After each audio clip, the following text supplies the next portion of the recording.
আমি তো বললাম বিবেচনায় আছে। মূল্যস্ফীতি কি প্রভাব পড়বে কিনা এই সামগ্রিক না, নিশ্চয়ই পড়বে, নিশ্চয়ই। সব তেলের দাম বাড়লে ফার্টিলাইজারের দাম বাড়বে, খাদ্যপণ্যের দাম বাড়বে, মূল্যস্ফীতিতে তো প্রভাব পড়বেই। এটা তো বাংলাদেশে বরঞ্চ অনেক ভালো আছি আমরা। আমেরিকাতে তেলের দাম 100 গুণ বেড়ে গেছে, আমরা কিন্তু তেলের দাম এখনো বাড়াইনি, ডিজেলের দাম বাড়ায়নি। সুতরাং বাংলাদেশ একমাত্র দেশ যে এখনো কোনো মূল্য আমরা বাড়াইনি। কিন্তু আমাদেরকে এইভাবে তো আর চলতে পারবো না। একটা পর্যায়ে গিয়ে দেশের স্বার্থে, জনগণের স্বার্থে, দেশের অর্থনীতিকে চলমান রাখার জন্য একটা পর্যায়ে হয়তো সিদ্ধান্ত নিতে হবে। আবার যেখান থেকে আমাদের মূল তেলগুলো আছে, গ্যাসগুলো আছে, সেগুলো সব বন্ধ হয়ে গেছে। তার মধ্যেও কিন্তু আমরা আমাদের সাপ্লাই চেইন, ভ্যালু চেইন, আমাদের শুধুমাত্র তেল গ্যাস না, আমাদের খাদ্যশস্য থেকে শুরু করে সবগুলো এখনো পর্যন্ত অব্যাহত আছে। আশা করি, আমরা চেষ্টা করছি সকলের সহযোগিতা নিয়ে। এটা একটা চ্যালেঞ্জ, কিন্তু এটা বাংলাদেশের জন্য না, সারা বিশ্বের জন্য চ্যালেঞ্জ। এখানে আমরা জনগণের সহযোগিতা চাইব, তারা যাতে সাশ্রয় করে জ্বালানি, সব ধরনের জ্বালানি সাশ্রয় করে। এবং আমরা যেভাবে বললাম, এটা একটা দিক আছে।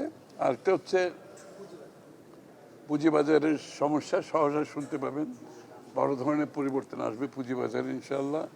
এবং আমরা পুঁজিবাজারকে একটি সত্যিকার অর্থে বিনিয়োগকারীদের জন্য, যারা লিস্টেড হবে তাদের জন্য, এবং পুঁজিবাজারের মাধ্যমে দেশের অর্থনৈতিক উন্নয়নের জন্য যে কর্মসূচি, সেটা আমরা খুব সহসা বাস্তবায়ন করব। আমরা বিশ্বাস করি এরপরে বিনিয়োগকারীরাও স্বস্তি পাবে, যারা লিস্টেড কোম্পানি, যাদের কোম্পানি ফ্লোট করবে তারাও স্বস্তি পাবে। এবং বাংলাদেশের বিনিয়োগের ক্ষেত্রে সবাই যে ব্যাংকের থেকে টাকা নিয়ে যে ব্যাংকের সমস্যার সৃষ্টি করছে, এটা যাতে আগামীতে না হয়।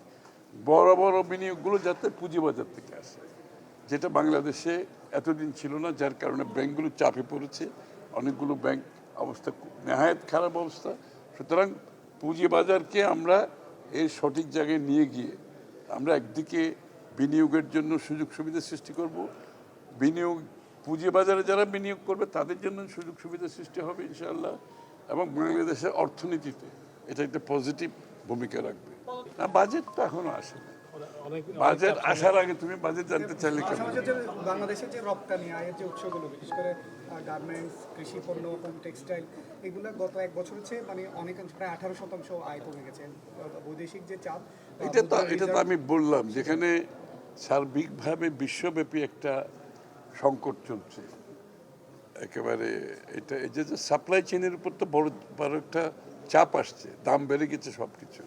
সুতরাং এই ক্ষেত্রে সবাই কম বেশি আক্রান্ত হবে।